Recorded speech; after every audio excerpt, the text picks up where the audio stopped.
Welcome, friends, to the Awakening to Purpose podcast. My name is Lou Redman, your host, and today we have Chris Wilson. Chris is a somatic coach and founder of the Unshakable Man, which is a men's organization who runs groups, retreats, and personal coaching. Chris 10 years ago, found himself in a boardroom full of colleagues and clients. He started to get hives and itchiness in his body, and he tried to push it away, but he ended up having a massive anxiety attack in the office. I can feel Chris reliving that right now as I speak it. The experience shattered his identity, deconstructed everything he thought about manhood and being a real man. And he felt so alone in this experience that he couldn't even share or talk about it. We'll get a chance to hear more about that in a second, but Chris, I just want to first welcome you here, brother. Good to be with you, Lou. Thank you. Wow, it's so nourishing and special to have an intro done that brings you back to something without knowing it. So thanks, man. Yeah, Thanks. man. So today we are going to be talking about men's work. The nature of Chris's work is men's work, so I definitely want to highlight his gifts and all of that. And I want to say that if you are not a man and you are listening to this, I guarantee you'll get a ton of value in your own life, in your own work. And also, you probably know a man too. So I really encourage you to hang on here because it's an interesting topic, men's work. Chris, I have some male friends who are in the meditation world and are also therapists. And I asked them if they know about men's work, and it's like a foreign concept to them. It's kind of it's its own little bubble in what it is. So I'd Oh, love, wow. Yes, it is. Yes, I'd it love is. to hear, how do you answer that question when someone says, like, what is men's work? Oh, that's a beautiful, beautiful question. And when you said men's work, I say human work, mainly because no matter how we identify, like whether I identify and am socialized as a male or we all exist in a culture of manhood, right? Like, and we exist in a culture of womanhood, and that culture of manhood is not masculinity. It's not my masculine way of showing up in my life, or my feminine. It's a culture, and there's a hegemonic culture of manhood, which is like the dominant form of manhood, or that culture of manhood for a given social environment or social milieu.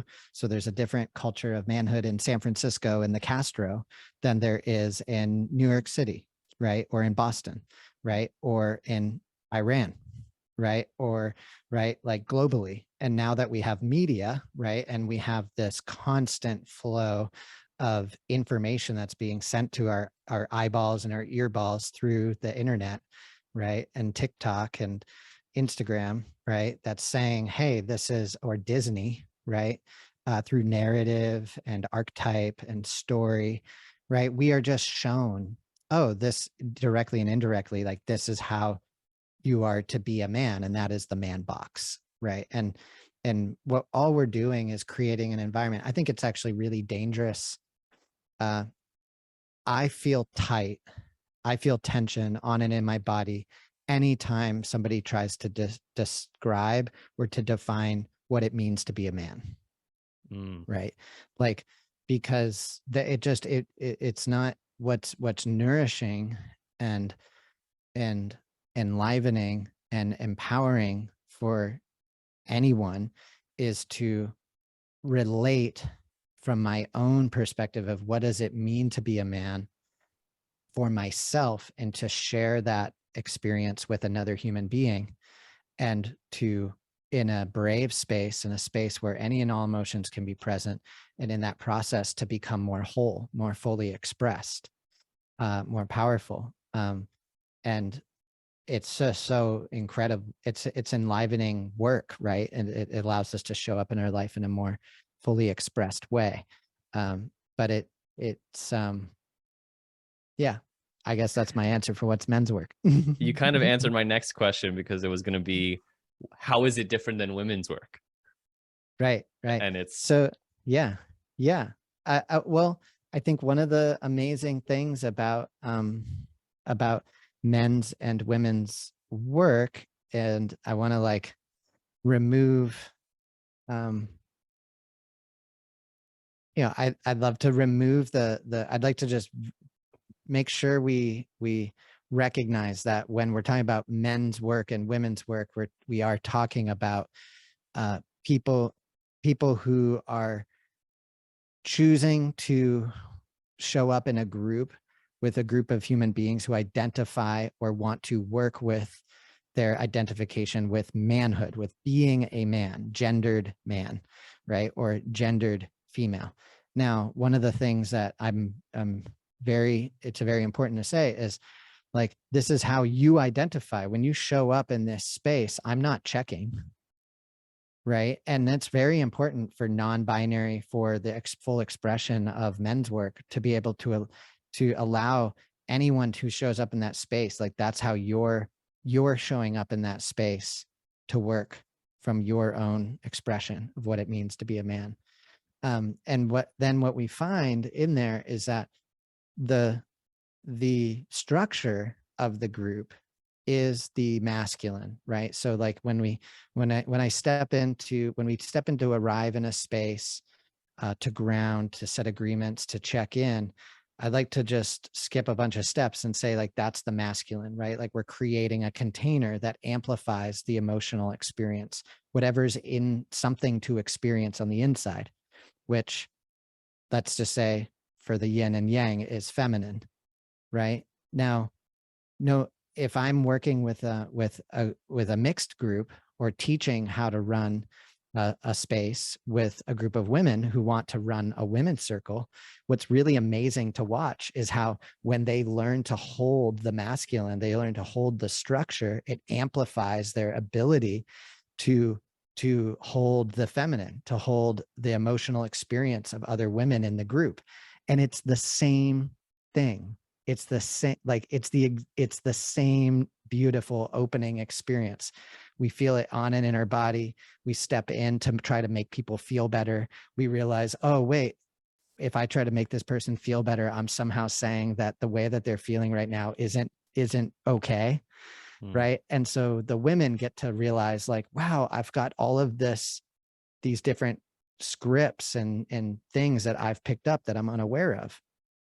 And so I think the only difference between men's work and women's work is we're doing our work, and we're then wanting to fully express and integrate, for men, fully express and integrate the feminine into the masculine. And for women who want to be feminine, to fully express their feminine, they're fully integrating the masculine into the feminine and then being integrated, right? So it's like the same process in different directions, like, is my best way to I think say that's the best definition I've heard anyone give of it before. So thank you for that. Yeah. And for those of you that don't know, that are listening to this, I've been in a personal development journey since 2014, but it was only in the last 2.5 years where men's work has come into my life. And I worked with a men's coach. I've been on men's retreats. I've done men's work trainings, and it has been a big part of my own growth. I was able to work on things I don't know I would have touched on otherwise, heal emotional things from childhood, patterns that were showing up. It's been really transformational. And I bring it into all my work, whether it's working, whoever I'm working with, the stuff that I've learned around coaching and somatic coaching, I bring into all of my work. And it's super powerful. And I also recognize my own niche in the men's world. It's not my place to be a leader in, if that makes sense. Like, I've kind of recognized, What makes you say that? I feel more called to, it's not even that I feel more called to work with women. I do work more with women just based on whatever that is, but in the sense of feeling like where my gifts lie, and it might be with a man around, and we might do men's work, but I've kind of, yeah, it's been something that I've been questioning for this year, of like someone like you, or people that are real pillars in like the men's work community. And while I have run different men's programs, there's something that doesn't feel like it for me. Like it's not like Yeah. my Yeah. dharma. You know what I Yeah. mean? Yeah. You feel it, man. Yeah. You know it. You know, and yeah. Beautiful. It's awesome. It's Amazing of you necessary to, work. yeah. And I, I hope that, you know, I've heard you say this before, and I think that something that, as someone who, when you see that in me, um, like I notice in my own practice with myself, like we're doing, we're create, this has been a question for me as my own development over the past 10 years of like, I'm doing, like we have, one thing I'd love to celebrate right now is we have 25 guys for our next retreat next week. I'm just Yes. Oh, that's like, huge. yeah, I just coming in here, just finished doing the room And can I just assignments. pause on everyone? For those of you that don't know, it's hard to get people to do anything and sign up for anything. So I'm celebrating Chris Yeah. strongly because I know that struggle of Yeah. getting people to do Let alone something. men, let Yeah, alone men. Right. totally. Right. Yeah. Hell Right. yeah. So, um, and in that expression, like in that process of creating a men's retreat, like, um, my fiance Anna, who's female, identifies as female, right? Like I say identify a lot on purpose. And one of the things is that, as the more I create these spaces, the more I find myself craving and integrating this work into human work, right? And I think that that is a part of doing work, of being a human being, right? Is really working through like that mother wound, that father wound, that cultural wound, right? And for us as in our culture today, that rigid manhood, that rigid idea, and then you just bring it out into wherever your dharma, right? That when you step into that sense of creativity in your belly and you feel it coming up and through and out, and it's just meeting the natural space around you, and it's like boom, right? Like I don't have a choice over that. Like Yes. that's net, right? Like I never wanted to be a men's coach. I never, right? Like I never, I never coveted this space. I never looked up to a man in the future and said, I want to be like that men's coach. If anything, the main drivers for me in this work have been, I cannot allow, I feel triggered or hooked by the expressions of what certain men call men's work. Mm. Right. And like, I feel that. And I'm like there is like a warrior, a loving, open-hearted warrior of tenderness who's sad, who can meet the world as it is, right? That like, man, I have to show that, right? Like, cause it's not, yeah.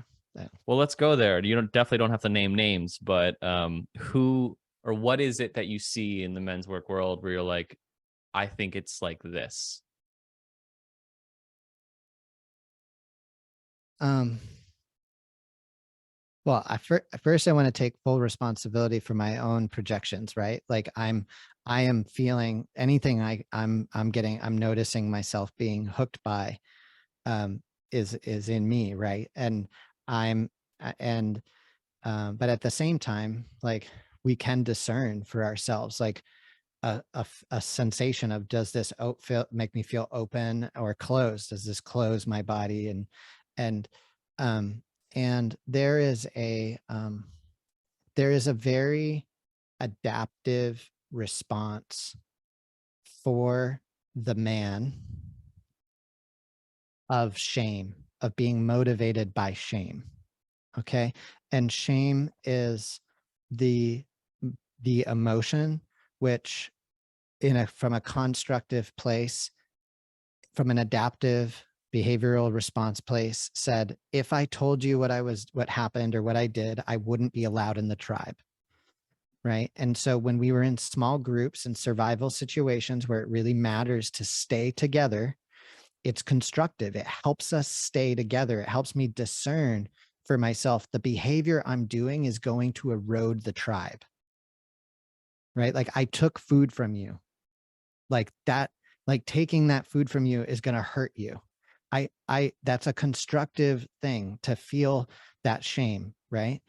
The only way to process that shame is to flip it into guilt and to honor it and to say what I did and to take responsibility for it. And at the moment that I do that in human to human, humans love to accept guilt. And the reason why is because I can feel it in my body, the power of, wow, how hard it is to do that. Because deep down, whether I'm conscious of it or not, there is something that I have not fully honored or said, like, this is my taking radical responsibility for this thing.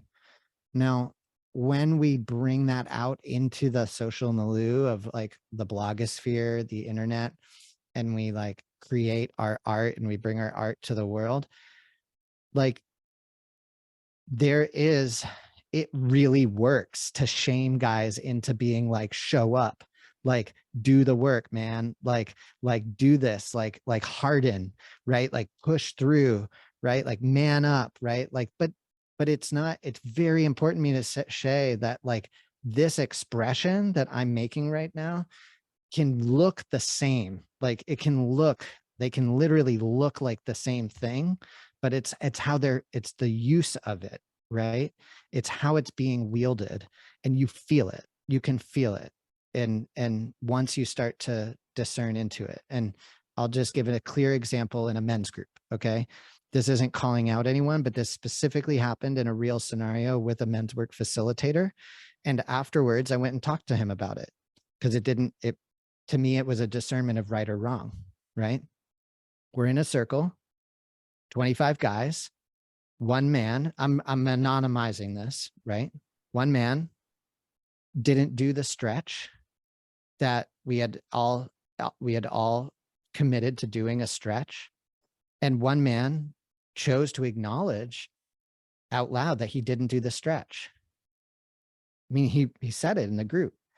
And then the men's work, the facilitator said, oh, who is with you when this happened? And then instead of saying to that man directly, what was it that blocked you from doing this stretch and going down deeper into that with him? He asked the men that were around him, hey, did he not do, what did you guys notice? He like used shame, these other men, to reinforce his behavior. He put these two other men against this man. And then these two men, somatically, I watched their bodies move back in the circle. And there was a choice of like, do I tell the truth? Do I say something about this man? And that's like child, right? Like that, you can see this on a playground, right? Like with little kids, how it happens. But it's visceral, and it really works to control a human being, but it doesn't. And when that happened, I noticed a chill through my body, right? And I noticed it and I breathed into it, orbital breathing, open up to it, really worked to like allow it to be there. And it turned me on, and I felt anger and like aggression, and I felt protective for that man, right? For that man that was in the space. And then it took real courage after that to go to that man and say, hey, when this happened, this is what I noticed. And for me in these spaces, like that is destructive. There's a right or a wrong. I choose in our men's work practice, we do not use shame to motivate men to do behaviors. We teach men how to process shame and flip shame into guilt and celebrate that experience, right? What was the facilitator's response? He really received it. He really received it. And I want to celebrate that like right now. Like, and I want to be clear, I actually wasn't the specific person that went to him. I actually went to the other man because I wanted to make sure that that man was okay with that happening. And the other man chose to have the courage to confront him directly. And when I checked in with that man said that he really felt like he received it and he took responsibility for it. And he openly received it, which is amazing, right? Like, yeah, that this is one of the more powerful things about a space that's dedicated to doing the work like that, or a men's group, at least in my experience, is that when things show up in a man that gets angered or triggered, that it's a space for us where we can actually speak to it in a way that there is a deepening often and a resolution rather than putting it down and not saying anything. So the question here is, it's kind of acceptable in these spaces. It's like, we know what we're here. We know that things might get a little challenging. It's a brave space. How do you navigate in the real world where real world's not the right term, but In the outside of these default world, spaces? the Yeah. default environment. Where, yeah, do you find yourself always saying that more assertive vulnerability to people in a space where they might not be ready to receive that? How do you think about how you navigate that? So, so Lou, like, let me be really clear here, man. Like, the point of this work is to bring it into the default environment. So it's not how do I or do I. I absolutely bring this work out into my life and relationships. Otherwise, the space becomes a space to, and this is one of the space doesn't become a brave space. It becomes a safe space. It becomes a space where I'm using these tools to hide from my life. I'm using the space to victimize myself, or I'm using all these tools to like brush it clean, like get anything out of the circle that disturbs me, right? Like, this is my men's circle, right? Like, right? Like, or this is my bro circle, right? Like, I come here to complain about my job, or I complain about my partner, or right. Like, no, this work is, I call the work that I do embodied self-leadership training. Right. And so we are learning to become more aware of our somatic experience from moment to moment, and to recognize that the body is awakening me. So when something happens in my experience, the sensations on or in my body are bringing me into consciousness, right? They're into awareness, right? I'm becoming aware of my consciousness, right? Like, this information's always happening. It's just before I reacted to it and I said, don't disturb me. Now, because I've practiced in the group with a man and I'm going, right? Like, maybe, just maybe, when this person's reaching over to do something and I notice it, I can respond in a more conscious way, right? More heart open way. And that's always creative, right? That's because that's the ultimate, right? Like, you have a million options of how to respond. And now, because you're in it, right? You're not going with the impulse, which is non-conscious, right? And that's what we're teaching guys, is that, like, I survived to get here. Along the way, I cultivated all of these adaptive scripts and behaviors which protect me, and they worked. I'm here. But now they're non-conscious. Like, it's adaptive, non-conscious scripting of, oh, this is what happens when my nervous system senses something, and memories and triggers in the brain are filed based on emotional responses, not intellectual. They're based on the way the nervous system feels. So then it's like, boom, this is how I react when my partner goes, ah, right? And all it takes is, ah, right? And now you're off on a script, right? So how do I, okay, let me slow down. Let me penetrate, open the space with my heart. Let me be with her in this moment. And then respond to the next thing about the dishwasher. Right? So you talk That, about the yeah. father wound and the mother wound, and you're speaking it almost as if it's archetypal. And I heard a little bit about your background a couple weeks ago, growing up in a bed and breakfast, which is really unique. And so I want to hear more about, one, what it was like to grow up where people are coming in and out all the time, and did that Mm. create patterns or wounds, whether from your parents or otherwise, that you'd feel comfortable How sharing did here? it? Yeah, how How did did it? it? Yeah. Yeah, how did it? Yeah, because it's not, um, Man, you're doing a great job, by the way. What a rad. I love it. Like love the um for me, so I'll give can I give some context for Please like do. how we use the mother and father wound as a tool Yes. to become more whole? So in our seasonal cycle of a group, it's a seasonal cycle, like summer to fall, spring to winter, high tide to low tide, and it starts with answering the call to your life. We're choosing to come back into our life, to show up, to take radical responsibility, to assess our life, to choose some focus areas. And then we enter this next season, which is the cave of the unconscious.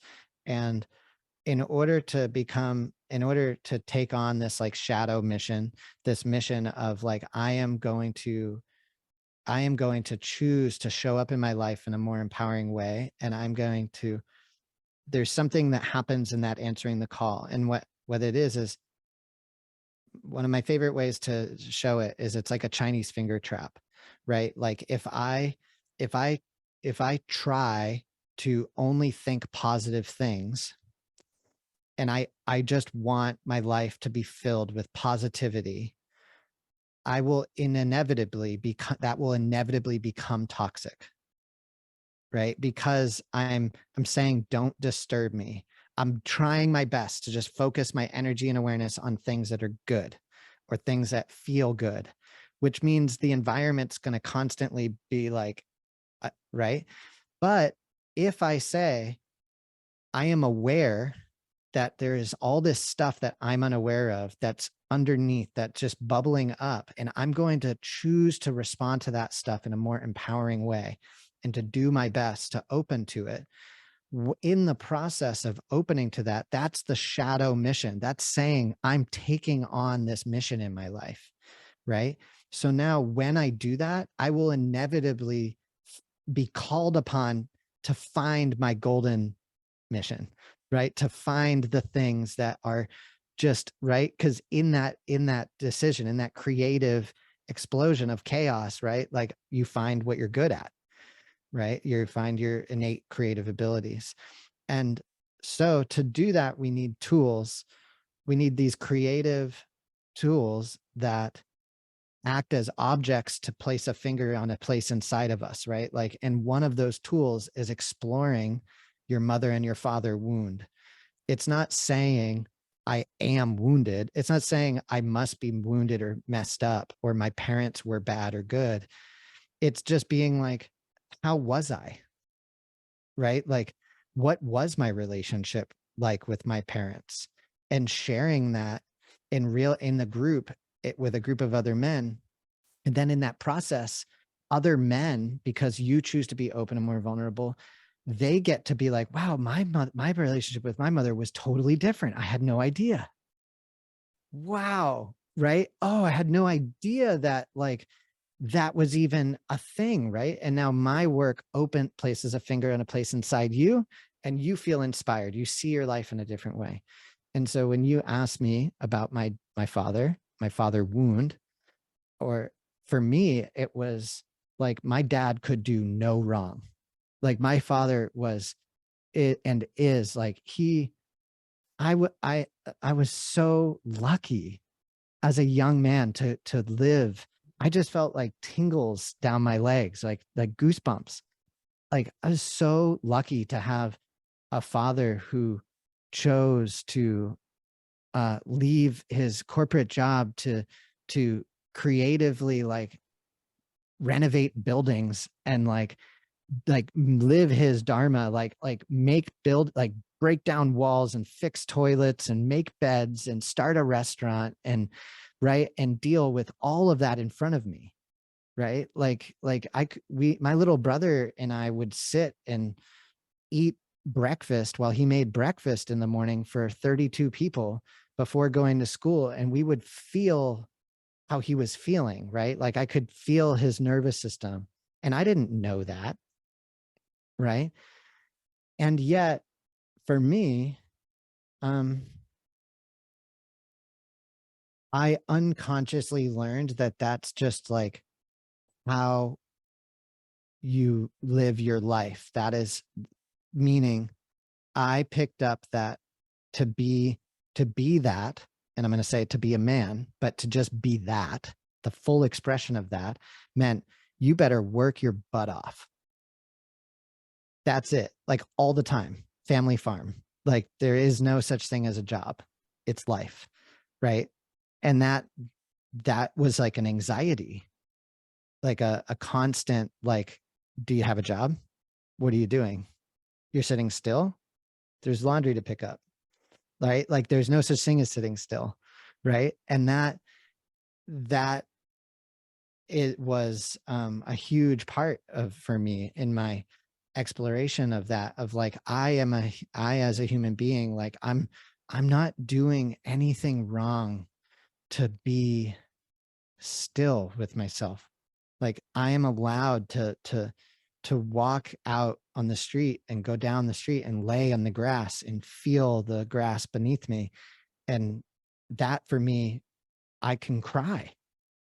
Right. Like that wasn't how, and I connect that to my father wound. Right. Like I connect that, and he never ever told me I couldn't do that. Right. He didn't. Does that make sense? 100%. And Like, also, what I'm hearing from you is you saw your dad as a hero. Am I getting that right? mhm. And Thank you for asking. And yes, I'm curious if that myth of him as a hero was busted, and if that had a impact on you when that was.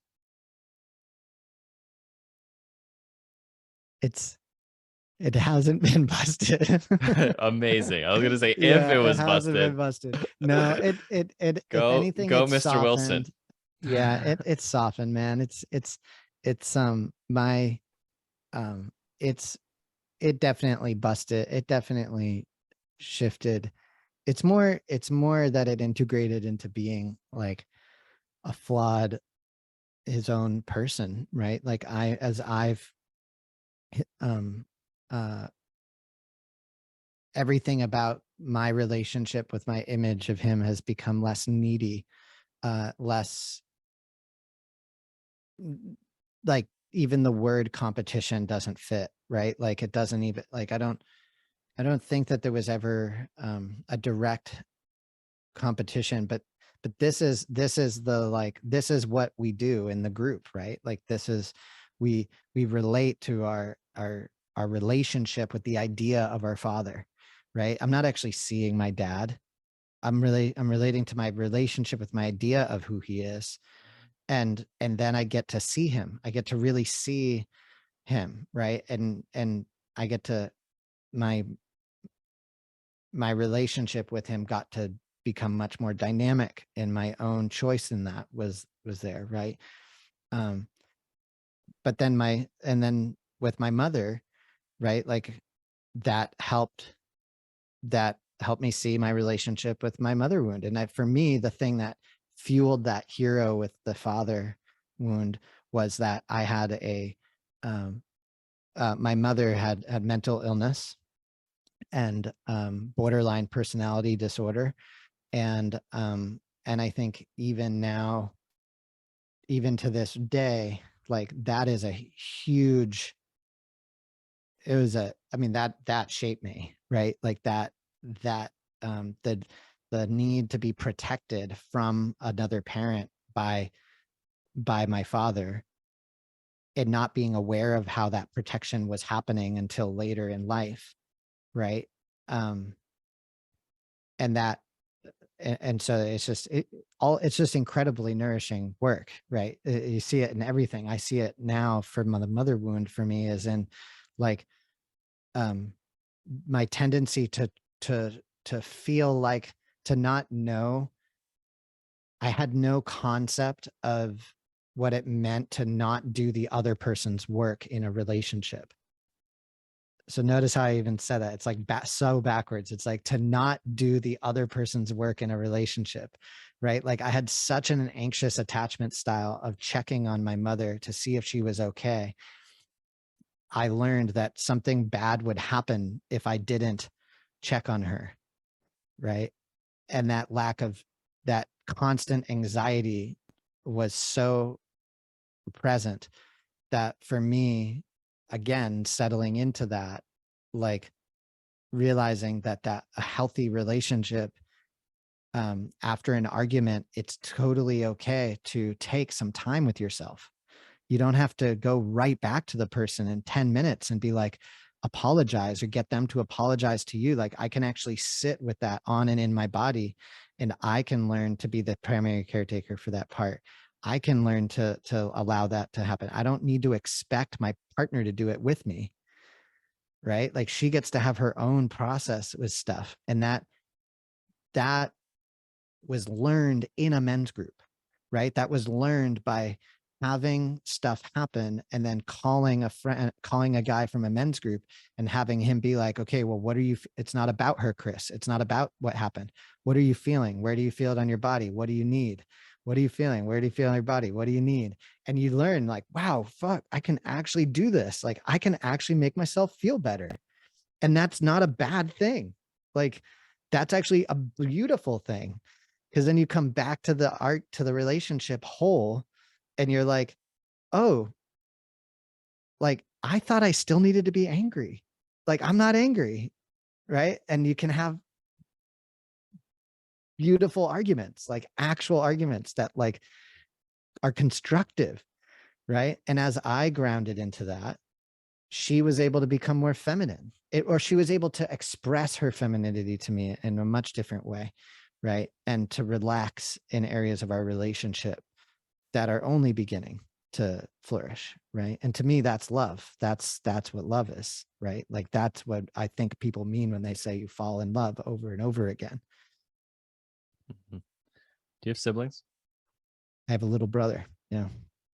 I Yeah. was So my sister lives in London. She was home for like a month and a half over the holidays, and I was talking with her about our childhood, and it's so amazing to hear how different her experience was in the same household. I think Gabor Mate says every child has like a completely different experience of their parents, and it's pretty interesting. And it was also confronting for me to see how I took my mom's expectations and judgments and put it onto my sister as well. So it was almost like my sister got my mom's expectations and my judgment in double. So she got double Right. it. So Because you were it's modeling what your mother, you were like not even knowing. yeah, Yeah. yeah. So it's been Yeah. unpacking that. You talk about the anxiety, the anxious attachment with your mom and this moment 10 years ago of this anxiety attack. Two questions, or one, tell us more about that. And two, is it connected to your relationship with your mom? If you can even make that connection, is it that anxiety building, or is it just a different Mm. experience of anxiety?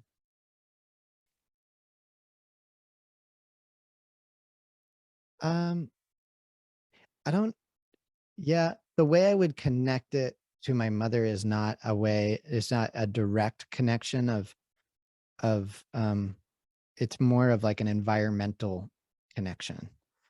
And because as I say this, like there's a part of me that wants to say I had a good mom, right? Like there's a part of me that wants to protect her in that she was doing the best that she could, and she still is, but she's just unaware of her of what she just has.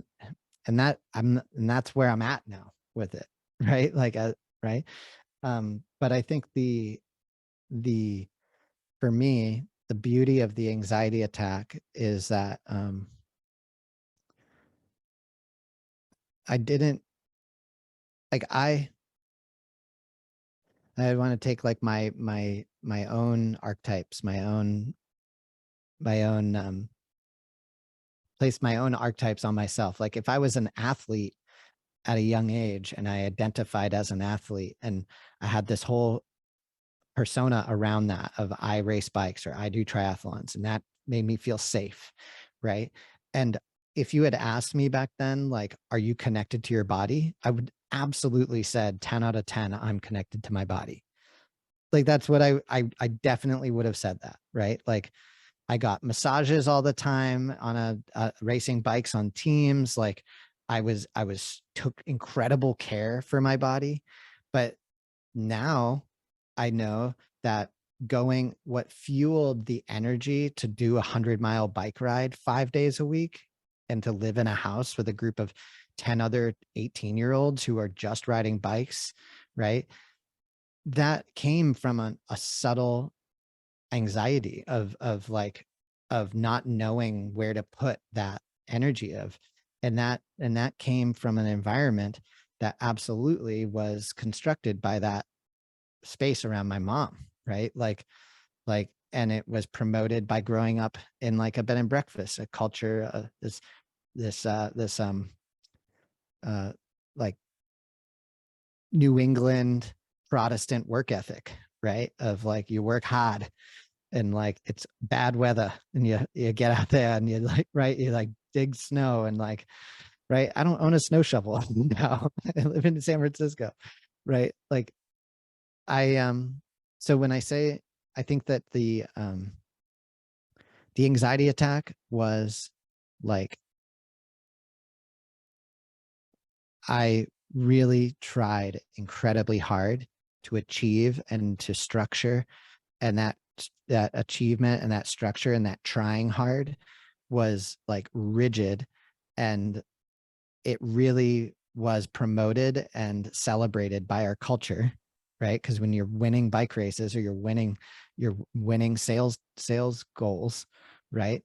but but deep down there was a connection to my own process, right? Because I wasn't exist it like to ride bikes or to be in that sales type environment. There's like an inner aliveness to that. You're not just doing a job.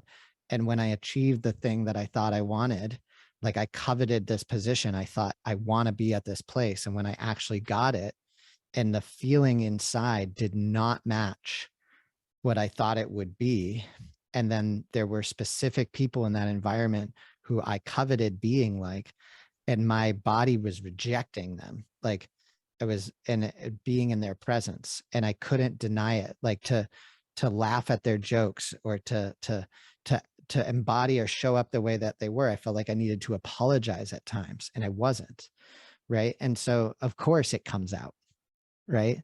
And it came out for me in an anxiety attack, thank God, rather than like addiction to drink, being an alcoholic or like drugs, right? Like I'm so thankful every day that my addiction was running and hurting my body, right?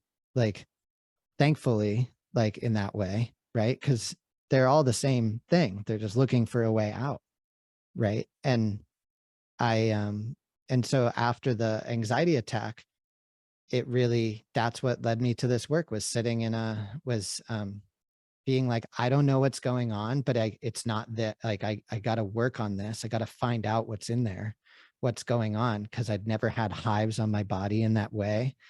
And it was going to a workshop with Dr. Eve Ekman and sitting in a room with a bunch of women and two guys. And she looked around the room and she said, I don't know what you're feeling. You don't know what I'm feeling. You're the only human being who can report on your experience. If you're poorly trained, you're just bad at it. Right. And then she looks at the two guys, me and one other guy, and it's like, you guys are told that you shouldn't be good at this, and then you're not trained. And then she looks around at all the women and she says, you're all told that you're already good at it and you're horrible at it. You're all just giving each other sympathy. You're not actually empathizing with one another. And so that's what we're here to learn.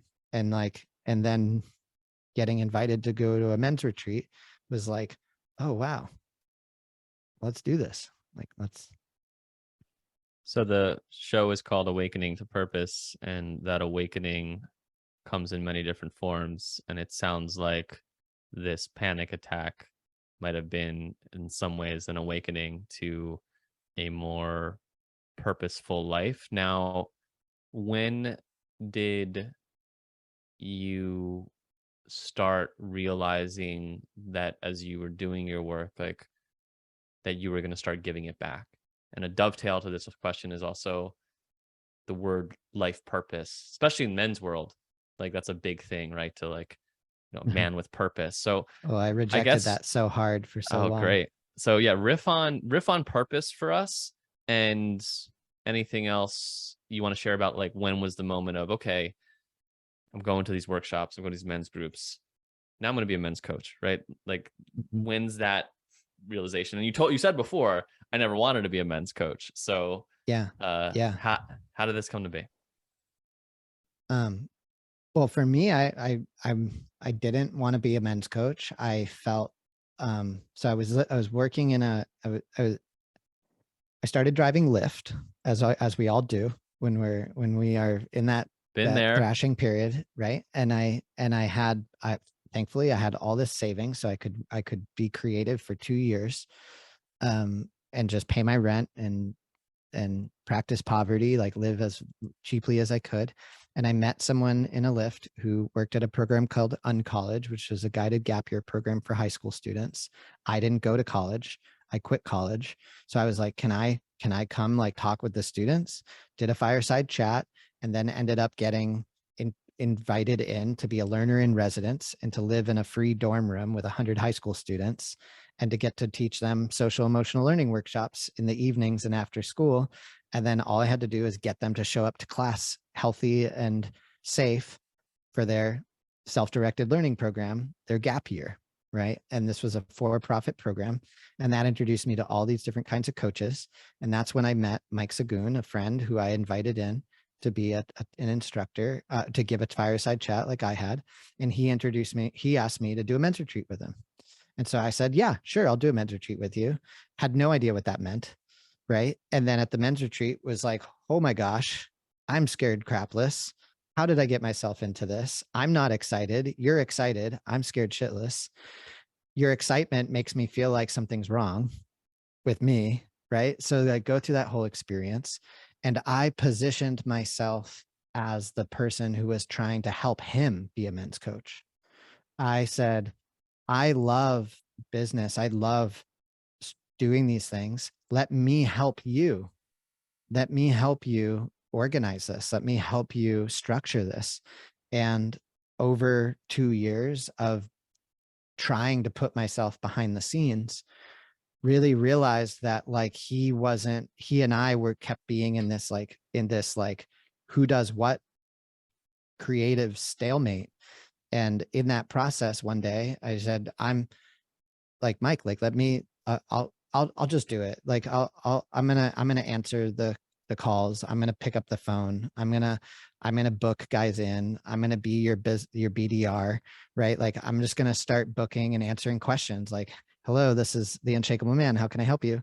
Right. And in that process, I just love practicing. I love practicing. I love organizing men's groups. I love teaching how to arrive in the space. I love teaching how to set agreements. I love teaching confidentiality versus secrecy, intention and brave, right? Like I love it. I love sharing that. And so as that process of sharing that became more fruitful, it put me in a position to be around guys. And that identification as a men's coach really was a challenge for me because it had this like put that out into the world as like a that wasn't didn't become comfortable for like 3 years, even after working with like 80 guys, right? Like working and developing this practice. Now, when it comes to inner and outer purpose or purpose, notice how I talk about inner and outer. It's very important to me to recognize that, like to share that, like your inner purpose is to learn to become whole. It's to simply be, to discover that that is your purpose, right? Like that it's not this Sisyphus pushing the rock up the hill, this path of external gratification and pushing, trying, which creates tension to do something. And we all go through that in our life, right? Like, so when I'm born, everyone tells me I got to try hard, and that's constructive because it helps us get up and go get food, right? But then we start getting those things and we realize we're trying to get things outside of us to help us feel good on the inside. And that happens in my job, it happens in my relationship, it happens in my friends. I'm like, your job, Lou, as my friend, is to make me feel good. I hang out with you because when I hang out with you, you make me feel good, right? Oh, you don't make me feel good anymore? You're not my friend anymore, right? Like, right? So then what we discover after we go through that process is that, and for me, it took achieving the goal to realize that I didn't actually make me feel good, right? Which is for a lot of successful guys, that's what it takes. You actually have to go out and achieve the thing, the candy mountain in the sky, as Hunter S. Thompson says it, right? To realize the candy mountain doesn't make me feel good, right? I've been doing this thing out in the future. So once that happens, then we realize, oh, wait, it's about becoming whole, which is a so much deeper purpose because that just integrates with the environment. It's like, my actual job, my purpose is to learn how to allow all this stuff to heal, to allow this stuff to come up, and that all this stuff that distorts how I show up in the world, to allow it to come up. And when you get out of your head and into your body, there's 9 C's, 9 qualities of self-energy, and a big one of them is creative. You're creative, compassionate, caring, calm, like connected. And we identify with this external self, this mask, and that doesn't always have those qualities, right? It's more like rigid or annoyed or upset or trying to be happy or faking it, right? And once you settle in there and you start realizing, wow, this is what it feels like. This is the quality of self-energy. My outer purpose is to learn to bring that out into everything that I do. And that is a creative process, right? And that's like when you said to me earlier, like, I just feel so much more called, right? And it's almost as if you seem like you need to apologize for not like wanting to work with men. And that I think is always a thing, right? There's like something there that like we feel like we need to apologize for it to live our full expression. And that is exactly being authentic to me, right? When I hear that from someone, when I see that in someone, right? Because that is the exact thing of like, wait, I thought I was supposed to be this way, but I'm feeling connected to this. This feels good, but it doesn't fit in with how I was told to be, right? And if we suppress that and repress it, it goes up into our head, into anxiety, rumination, overthinking, trying to do something, right? Like trying to not to feel. And so the process, the deeply creative process of becoming a fully expressed, I call it an unshakable man, is going through this process. And as I go through this process, I share it with other men. And I witness you, you witness me. I learn to guide you deeper. And then we leave the circle, we leave the space, we go out into our life, and we really do it. Like we really bring it, right? Like a guy this week, he's having a kid. He's having kids. And what's his stretch? It's to get on stage and do comedy for his first time, because that's what's close to his heart. Like, right. He's like, I want to do this so I can be this guy when I have my baby. Like, I don't want to be like not doing this. And that's not surprising to me that that's popping up in him as his wife births a baby. He's birthing like, what have I been hiding? What I've been doing all this stuff to try to create, to be what a man should be. And that didn't fit in for him. The language that you used, I think you would agree, because it sounds more like this. Instead of becoming a whole, it's an unbecoming of everything that was keeping us from the wholeness that is already within. Would you agree with that statement? Yeah. Like I'm already whole. I'm finding out who I am. I'm uh that it's just there wanting to come out. And as we say, things come up, something came up for me, right? It's like it's Yeah. coming up, right? And it's trying, it wants to come out. I just have to relax and So let it come out. what are those? I think I've seen you talk about 4 ways we can work with an emotion. You said two right there, of express, suppress. Mhm. Um, yeah, share more Like, about what we can do when an emotion comes up. so you can suppress, express, let go, or yeah, I can suppress, express, let go, or be, and letting go really is being with the Mm. experience, right? Like I can't try to let go of an emotion. Like if I can be with it, my relationship with it changes, and then it shifts into sequences into something else, right? I don't know if this is all emotional. I think that that is what's probably most important to me to share right now. Like, I mean, you, I think you're probably uniquely qualified to be one of the only guys I could probably have this conversation with. So I'd like to go here. But like when you drop into your body, right? Like when you come into your body, when you're meditating, something for me that I notice is that in my practice is that like there's this uh like there's this unconditioned space, or this like this space in my belly which is empty. uh it's moving, it's teeming with life, but it's not like it's not an emotion. It's not, it's just, and Reggie Ray like points to it as like something to experience. It's, others have called it the pool of peace or the hara, like the lower Diantian, right? Like it's just like the subtle joy of being. They're just in that, there's a quality to it though, right? And then I can feel like emotions on my body in relationship to a thought, right? Or like a creative project, a form in my mind that I can't let go of, right? Those are emotions. But the to me, there's like there's this, I have emotions related to that sense, right? Like it might scare me, and it has. It's fucking scared the shit out of me to I've stopped meditating because of it, right? Like because I don't want my life to change, right? Like what if I find out by while I'm in there that like I really don't love my partner.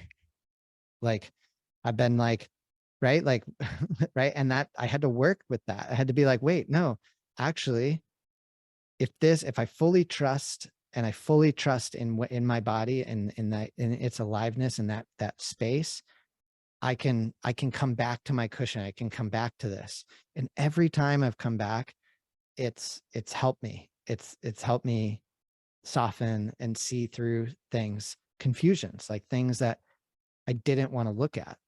So when you said like, how do you work with these emotions? I think what's really important is to build a relationship with that subtle joy, that I actually don't like calling it the subtle joy of being, because that I really like calling it the something to experience.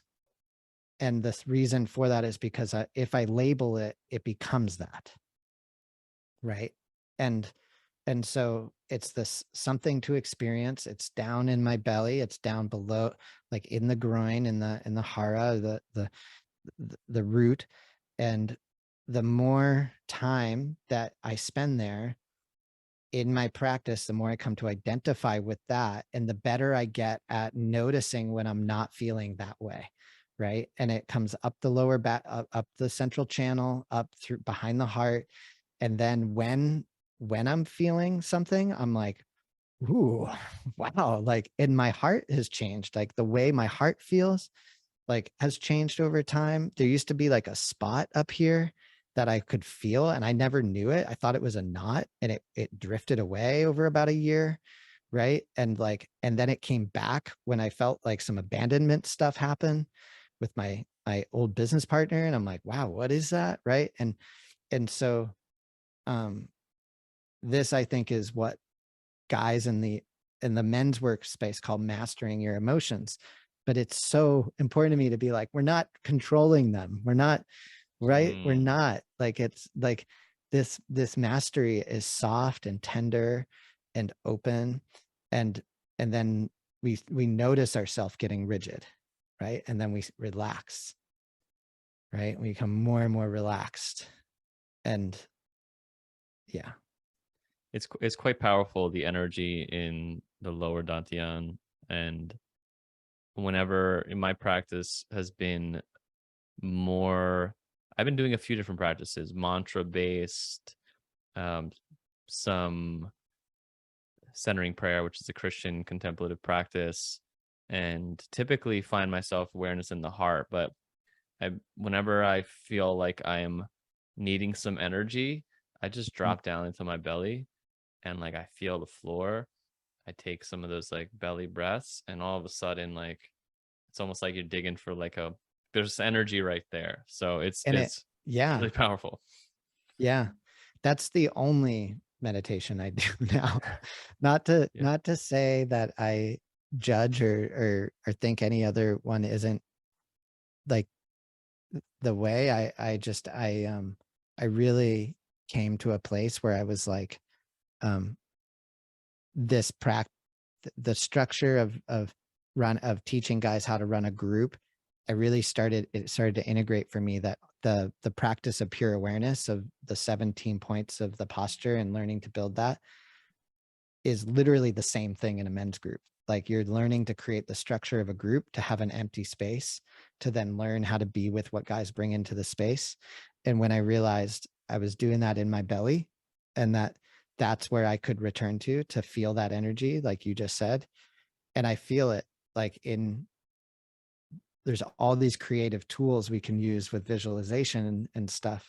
But I just feel like I already don't want to meditate that much more than a half hour at a time, an hour. Sometimes I go on wild binges, but like, right, like I might as well devote myself to this one practice, right? Somatic meditation. And Yeah, that's it's where I'm it's at. inspiring. And my nature and my personality is I like to jump from one thing to the next. I always talk about this in some way or form, right? Some people have like one teacher or one style and they just follow them. And I wish I had like a guru like that. And not saying that Reggie Ray's your guru. I highly recommend Oh, he is. He definitely is checking. my teacher. I highly recommend, Yeah.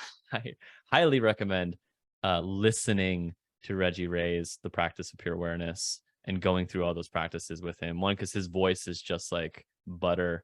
And yeah, he's great. Reggie Ray was like my last year practice, and now it's my nature. This year I'll be doing different things, and I tend to jump around. I didn't know that. I love that, man. I Yeah, love that. That's yeah, awesome. yeah. There's so much that I want to talk about. Yeah. You talk about the 8 stages or components of emotional fitness. Maybe Yeah. without getting too in the weeds, maybe just kind of overviewing that, because I think it's important to think about as Chris shares this. And don't know if you have it up, but I can kind of give you some of it too. Yeah. Why don't you just list them and then Yeah. we can talk about them. So emotional vocabulary is number 1. Or, you want to list them all? Yeah. Well, let's go through it one at a time. So I think that, yeah. So what I love about the 8 components of emotional, of emotional awareness is that they're like tools to look. You can work on just one piece, right, in order to develop more awareness of your awareness, right? So emotional vocabulary, the words we use to relate to our experience, that is a whole beautiful journey in and of itself, right? If my emotional vocabulary is stunted, my awareness is stunted, only in that. But there's so much going on below the verbal level, right? That's the big challenge. I just want to say that, because one, and Brene Brown talks a lot about this in her book Atlas of the Heart, as far as like the research that in having the vocabulary actually creates better states. And I know teachers who would drop any idea that you want to label anything, right? And just Yep. get right Well, into it. So that's the yeah, something to get into the something to experience. I think that yeah. that's really important, right? Like to be able to let go of that and to just sense and to be in the body and to give it a color, to give it a texture, to realize its movement and sequence, to allow that to happen, right? To be like, wow, I feel so. With vocabulary, there's amplification, suppression, judgment, and story, right? And so I amplify, I suppress, I judge, and I tell stories about my experience. So even becoming aware of that, right? Like, oh, like if I feel sadness, it's much different to say I feel sad than it is to say I feel a little sad, right? Because I can allow the sadness to come up on and in the body, and I can start to work with it, right? I can allow, like, I can actually turn it up, which is something I'm sure you do in groups, right? Like where it's like, oh, let's allow that to come up on and in the body, and so that's interoception, right? Coming into the body, which I think is the number one skill for men that we got to work on, and a culture, right? Is because the culture of manhood tells us to harden. So we don't actually practice being in our body. And if you're intellectualizing your emotional experience, you're just cut off, right? So vocabulary, we can move more briskly because I tend to talk over talk. Embodiment, emotional embodiment. Yeah. So I love this one because emotions are physical sensation. So the definition of an emotion that I use in our embodied self-leadership training comes from Dr. Eve Ekman, which is that emotions are physical sensations that are happening on or in the body that the mind is consciously or subconsciously aware of, that's sending a message to the brain that something important is happening to the body's well-being. So an emotion is a physical sensation. It's not the label of the physical experience, which is a feeling.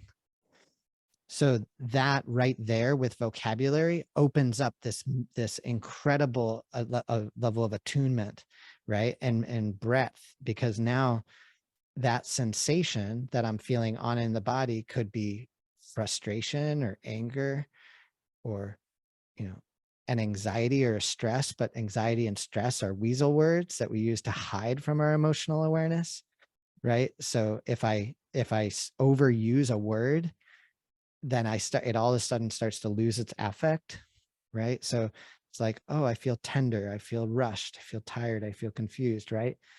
It's dynamic, right? So the embodiment is allowing to come up on and in the body. Emotional granularity. Yeah. So now as we come into the body, we start to be able to work with specific places on and in the body, and we become more aware and attuned of that spot. And this is why I've devoted my practice to somatic practice, because the whole first 5 steps are just coming into the body, like feeling my left big toe, feeling into the groin. And this stuff is happening. We're just not aware of it. It's always there. It's always happening. It's just coming up and then waking me up. And it just happens that most of us are in such a state of fight or flight, or we are so out of our bodies and we're over caffeinated, overstimulated. Our awareness is going into the Excel spreadsheet, right? It's going into what we're trying to do in front of us, or it's on a past or the future, right? Which is all anxiety, right? That the only thing that gets us is an anxiety attack or anger, right? Are these peak experiences, which then lead us to go numb or to seek incredible experiences with, like, I mean, plant medicines, right? Like ice baths, right? Like we're like attracted to these intense experiences versus actually slowing down enough to feel like, wait, how is my, like, under my, oh, there's like a spot right behind my heart that's like numb. I didn't even know I could feel in there, right? And that might take a year. And how many people are going to do that? It's, as much as I share and am big in the meditation and share meditation with people, the connecting to my body is not easy. So if you feel like that's you, like I have, that's men's work has helped me to do, and I'm still like learning how to do that. Sometimes I see people just being able to like go boom boom boom, and I'm like, I'm not feeling any of that. um Yeah, and that I do think is one of the powers of men's work, right? Like a man's anger in front of you can really open us up, right? mm, Like so yeah. Differentiation, emotional differentiation. differentiation. Yeah. Differentiation. So So, yeah. granularity. No, I like that you're saying them to me so I don't have to go into my head with it. Um, so the emotional granularity is like how, how much can I really feel and not visualize the emotional experience in the body, right? So there's a constant game to play with ourselves, right? Is like, oh, am I actually feeling my groin, or am I visualizing what I think it should feel like in my groin? Mm, And that I think is like how meditation can become egoic, right? It can become like, oh, I'm actually using this to try to feel good, right? And we can get trapped in this like space. Well, if we're somatically meditating and we're constantly coming into the body's connected to the environment. And so it'll be like something. That's why I think in Zen, it's the great wisdom dwells in the body, or you can trust the body, is to like discern your way out of that space. So differentiation is when we start to be able to notice like, oh, is this, it's funny, it's amazing. I have to like really slow down to feel what my way through how it feels for me. But it's to me, it's best noticed in a group when a man pauses, when I ask him, what are you feeling? And he like actually feels what he's feeling for a moment, and then you're checking on it. You're like, I feel sad and joyful.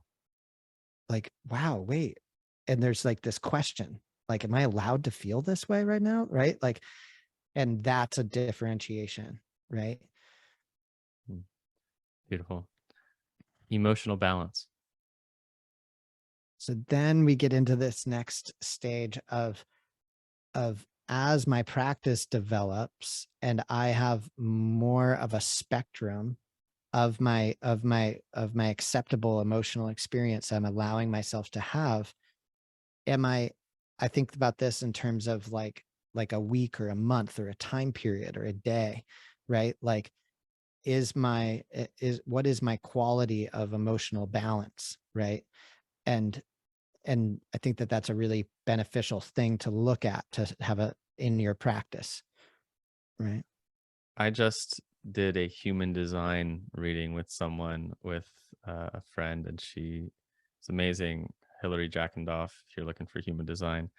And I learned that part of in the human design model, that the fluctuation of emotion is not in my chart, in the sense of sometimes I see people who they have such highs and lows, and they're like really like in those highs and lows and able to like move through. But it was through learning this where it kind of affirmed that it's okay to not have that. Even in the men's groups I sit with, it's like sometimes I'm like, I'm just different. Like I don't need to call a man to check in. Like I'm pretty much most of the time okay. Like, and I thought it was something like, am I just being a dick? Like, like am I, or something Lou, wrong? it's okay to be okay, man. Like that's I totally agree with you. I Yeah. yeah, yeah. But learning that was like, oh, like, it's one model of one, system, but it was like, okay, it's okay that I'm not. Yeah, it's is interesting. It's kind of an aside, but anyway, emotional agility.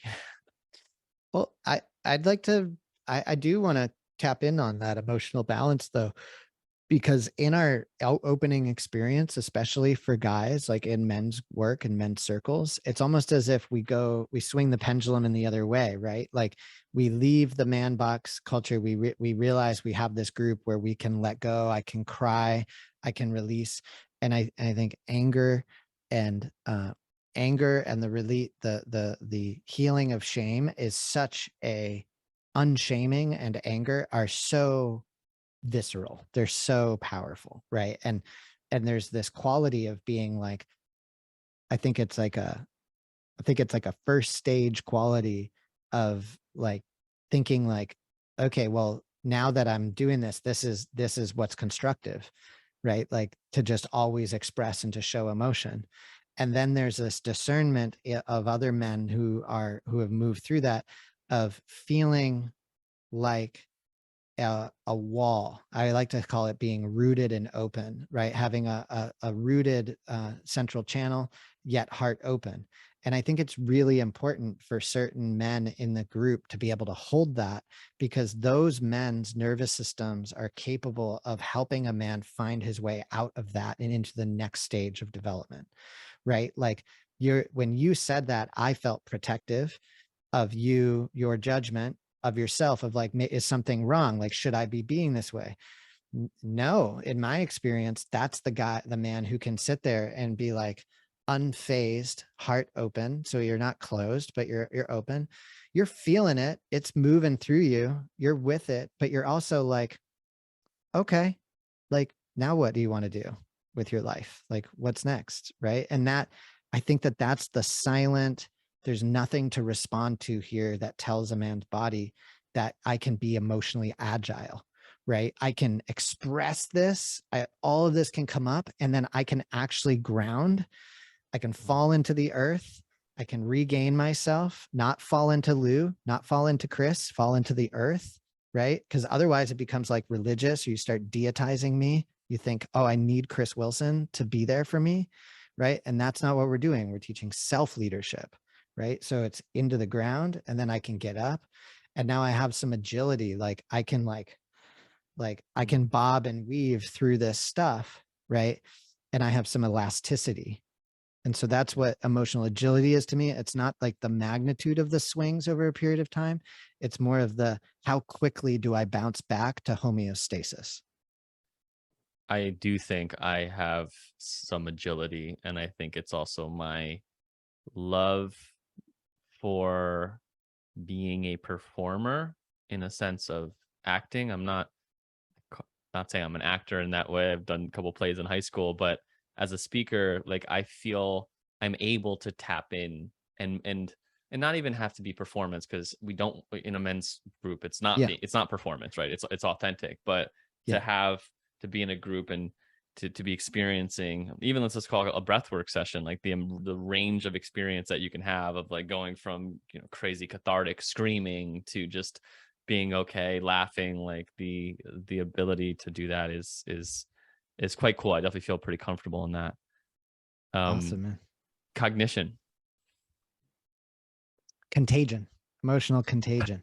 I can't read right now. That's cool, man. It's cool. It's cool. Emotional cognition. That's You're, you're, paradoxical. you're Well, I guess checking no, my not really. work. Yeah. But Yeah. So emotional contagion is rad. That is a rad one, because this is where, back to feeling that, building a relationship, that internal pool of peace, or the something to experience, I think is so important, right? Because as we start to, this is one of the things where I think it's important to recognize that suppression and repression are not necessarily bad or good. I have, like, the nervous system's just trying to keep us safe. And like, as I start to open to all this stuff, now I'm feeling things are coming up. And there's like this thing of, I can catch emotions from you, right? Like I can be, if I'm open all the time, and now I'm more sensitive and I'm becoming more attuned. Well, this is like, now I have to develop some skill to be able to remain open and to be a sensitive person in this world, right? And so emotional contagion is what I think we learn, and what is so important for men in men's circles is like, when a man checks in, this is why the structure is so important, is when I say, I'm Chris and I'm checking in, and then you say, I got you, you're literally saying to a part of me, I got you, Chris. So that can relax. And now I get to express something. And then at the end, I say, I'm Chris and I'm checking in, and I close it. That gives everyone in the space the opportunity to somatically feel like, wait, what am I feeling now? And to clear that. And the better we get at that in a circle, we bring it into our space. And then when our partner is feeling something, it doesn't automatically send us a signal that, oh, I need to feel that way too. Right. Or I need, like, does it make sense? And it's this, like, I think that this is one of the reasons why, like, you have to meditate. Like you have to come into, and I'm gonna say you have to somatically meditate, Lou, because I'm just gonna say it. Don't 'Cause listen to my meditations. Listen to no, listen to Lou's, but know that, like, I mean, Lou, you get it. Like, no, I get it. I'm just messing. like to drop into use the visualizations, do it all, but drop into the body, because we're the more you feel, I start to identify with what that is, the better you get at noticing the contagion, right? Like, oh, I'm really picking this up from this person.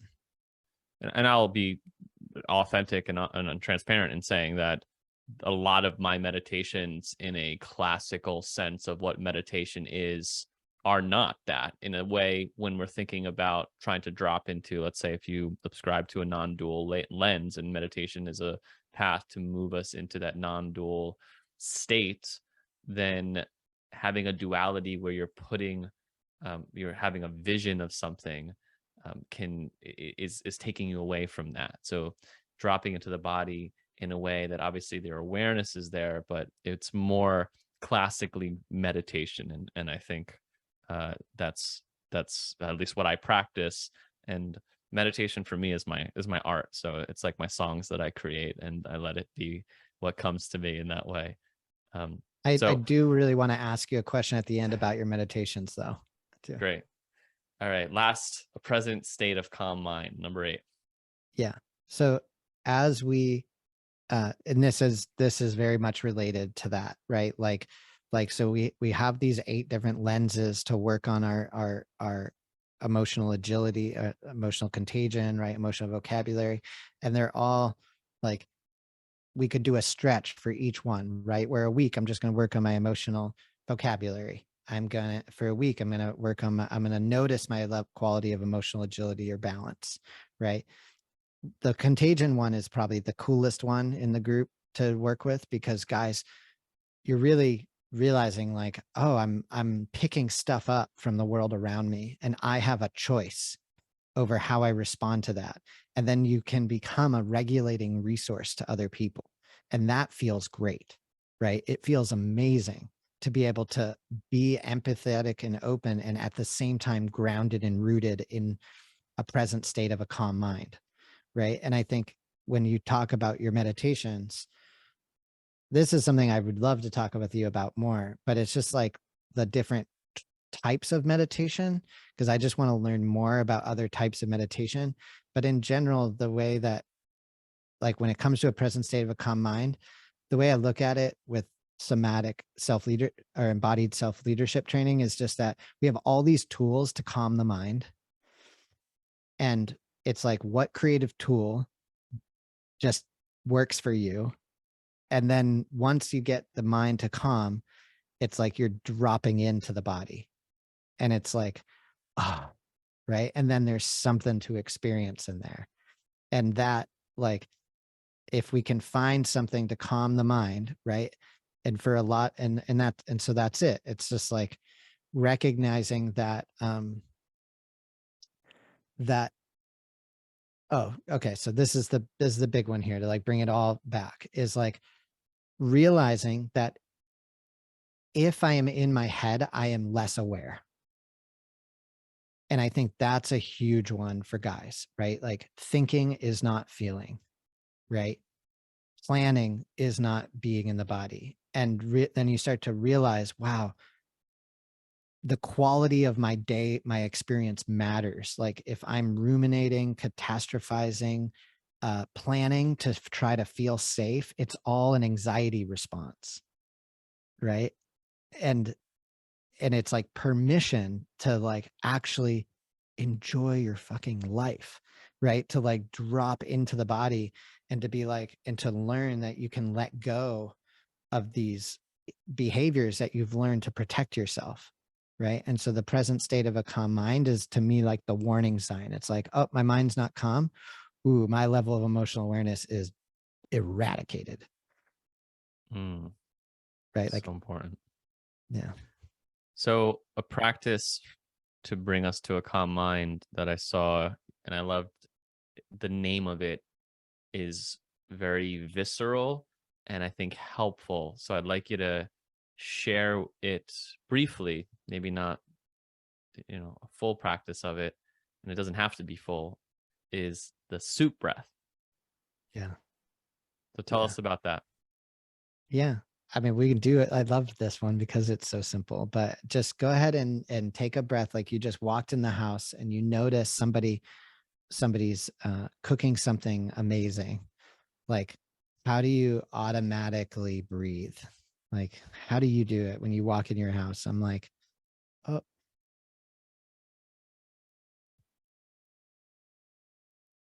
and then I'll usually take another one just to check, right? Like, right. And then, Yeah. and that breath to me is like it's just so special.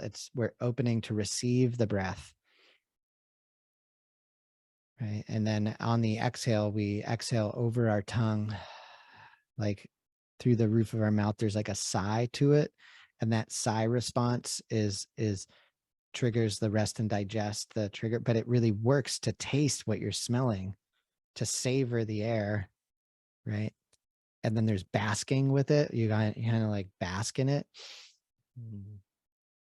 And that breath is it's the number one, like if someone was going to take something from the Unshakable Man, like that's the number one thing that I like to teach guys is to just take a soup breath, because and then after you do it, give yourself a smile and celebrate that you did it, right? Like, right. Because when we celebrate something, it roots in the body. You feel better.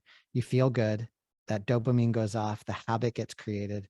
And that to me, that you get to say I meditated, right? Like, I love that word, the savor, to savor the breath through it really brings that energy of like a full experiential moment with it. I think savor is something we could probably use in many different areas of our life that will aid to a more full experience of life. So yeah, I yeah. hope everyone tries that. Think of your favorite soup.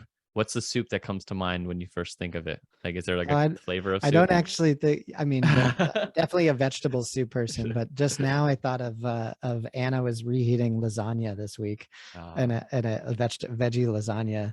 And it was like the third time that week that we'd eaten it. And every time I came home or I walked in the door, and I just kept smelling it that way. Like, ooh, beautiful. Lasagna breath yeah, doesn't have the same ring as yeah, soup yeah, breath, it but doesn't, does it? Yeah, but yeah, big bowl of vegetable soup, big pot of vegetable yeah. soup.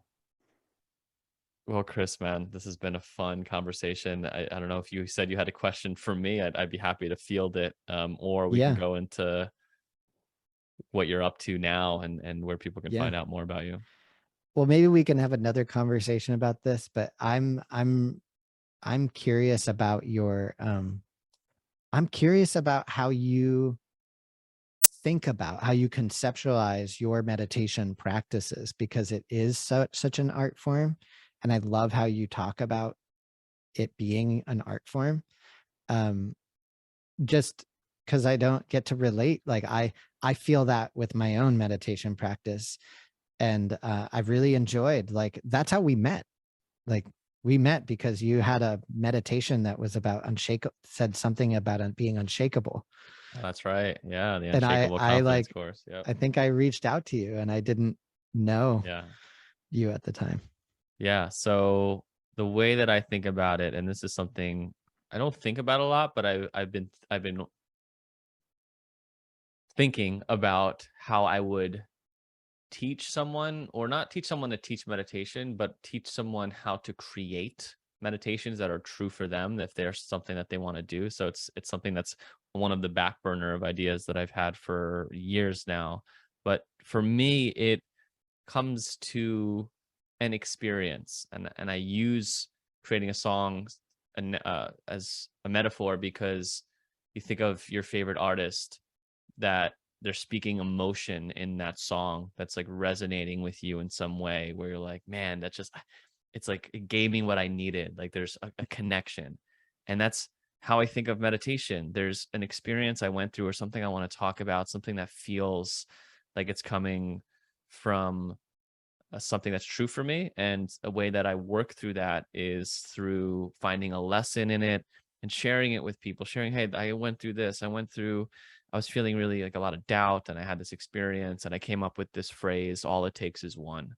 And I feel like that, just keeping the faith. And so this meditation is about, right, developing that confidence and like reminding yourself that all it takes is one. And so that'll be like, I kind of have like a little talk often, not always, but most of my meditations have like, this is how this, it's almost like this is how this meditation came to be. And this is why we're going to be doing this in the meditation, right? This is why I'm going to have you connect with, where are you feeling doubt? And I do go into the body a lot, as much as I was I like, know you do. dissing Yeah. that, as much as like, where is this showing up in your body? Okay. And then whether it's, affirmations, or whether it's visualizations, or whether it's just moving that energy through, like it just becomes like the thing just becomes what the meditation is about. And I feel so I mean, Lou, I've blessed. meditated with you quite a bit. So I'm just full disclosure, Lou, I am, and to anyone listening, I am intimately direct experienced aware of what it's like to sit with you. And it's cool to hear you talk about it, right? Because that, when you said dissed, I didn't feel like you dissed it earlier. Of dissed the body. You mind if I just share what I hear in Please. that? Like, Yeah. I one is like, it's really awesome to hear how you're taking an experience that's real for you, and then you even close your eyes a little bit, and you're like, right, and there's just this it's like you're sharing it, and I feel like that is emotional contagion in a constructive sense. You're Mm, like recreating in this experience that only you know, and you have this artistic way of going into my frontal cortex, into my ear balls, and then creating like a visualization, and with story, and the human voice conveys so much, right? yeah. But then you do drop it into like a guidance, like where do you find that? And that's what you just did for me as an example, right? Like, where do you feel that in the body? And I think this is where I'm like, there's no, to me, it's very important when I look at things to talk about how they're all the same thing, right? As opposed to like that they're branching off, or like you could be doing the wrong thing, right? Like Right. this is the right thing, right? Because I've looked at your, I didn't know I didn't know you listened to Reggie Ray, because I kept wanting to share it with you, to be like, dude, you should, because this is like bottom up. Like this Yeah. is like bottom up, building the structure. And I see a lot of what you do is like themed, right? It's like a Yes. theme, which is really attractive for people who are, I can relate to a theme and then get into my body from that. Yes. So, Yeah. And I feel blessed in the way of, one, finding like an outlet. I'm fortunate I have a decent meditation voice that helps. And I feel like it's hard for me to think that I can run out of meditation ideas. Like it feels like it could be about anything. Like to me, it's like, it's just an infinite wellspring of creativity of how we can navigate that. And so I think I'm grateful I'm able to touch into that. And it's something I think about how to share. And then also, I don't want to fall into the thing of this what's worked for me, so this is how you experience it, because it's definitely not. So it's something I've been thinking about. But I appreciate you, one, listening and reflecting that back to me. And yeah, you should have told me about Reggie Ray, man. You're welcome to tell me anything. yeah, yeah, yeah. Well, I definitely look at Reggie Ray as my teacher, and really never met the guy, but you're awesome, Reggie. Do you have another book by Reggie Ray or teaching by him that you might recommend? I mean, the awakened body and the practice of pure awareness is definitely um I would literally just say go with the practice of pure awareness and his recorded audio lessons that go with it as just a fantastic building block to a practice, right? Like no matter how you relate to it, it's just a great teaching. um and then hmm, I feel like that, and you are the one you've been waiting for on like internal family systems and learning to find parts and to speak for those parts, and the concept of specifically for like the concept of multiplicity of self versus monolithic personality, the myth of monolithic personality, like when you put somatic practice together with this idea of like I am like we have this myth of like I am a certain like an individual self, and yet we're not, like we're it's a myth that I'm going to find this thing. I have all these parts, and I just feel like those two books really work together really well, right? And they're totally separate people. Is that Dick Schwartz's book? Yeah. Is that his like main compile of like IFS, or if This they're is the one that's specifically written from the perspective of like a courageous, loving relationship. So, okay? like, what does it look like to be in a courageous, loving relationship where both partners are able to be the primary caretakers for their own parts? So your partner isn't responsible to make you feel good, right? And like what everything we've been talking about today is that like with meditation, like somatic meditation coming into the body, and then you learn to bring that out into the world, right? So if I were to recommend two books, it would be the Practice of Pure Awareness, and then Dick Schwartz's You Are the One You've Been Waiting For, because that's like making use of it. I'm gonna have to pick that one up. I read the recent one, No Bad Parts. Yeah. But yeah, I think make No note of Bad it also. Parts is like for teachers, right? Or for therapists, or for it's like the whole thing, IFS in general. Yeah, Right. yeah. Yeah. Cool. Beautiful, brother. Where can people find you? What are you up to? You have 25 men that are in this Yeah. program. Like, when's the net? Can people still sign up? When No, people hear this no, that's podcast, cool. it's gonna be Yeah, that'd be way people in the probably won't hear future. this podcast until like April or something. So Great. if you Yeah. have anything that would work for April, Yeah. we're recording this Dude, we got in February. we have 5 men's retreats this year. So I am like I came out, Wow. we're going. Yeah, it's Done in it. amazing. Yeah. So we got unshakableman.com. You can find us there. We have a community with 3 or 4 or 5 men's groups a week that's free. You can come in and you can try doing a check-in group with different facilitators. If you feel called to go on a full go through a cohort with us, an embodied self-leadership cohort. They're 3 months long. They're led by me. They're like 2 to 3 hour long groups on Tuesday or Thursday or Saturday mornings. And we go on this answering the call to your life, going into the cave of the unconscious, then integrating inner and outer purpose. The group doesn't actually end. It's just goes through that cycle. So you could stay in it. I like to think of it as like an I do, we do, you do. And then you graduate and hopefully go start your own men's group, because that's the core here, like learning to have your own men's group. And we've got 5 men's retreats this year, April 6th to the 9th in Boonville, California, Montana, May 23rd to the 26th. I can't believe I can, to the 25th, I can memorize these. August 23rd to the, I'm not going to try to memorize the dates, August and December. And August and December are in Boonville. And yeah, just trying to do good work and like pass these teachings on to more men. That's what we're doing. I love that we're connected on this journey, and I love that you're doing this work and you're one of the people doing it in a real deal way, which I admire.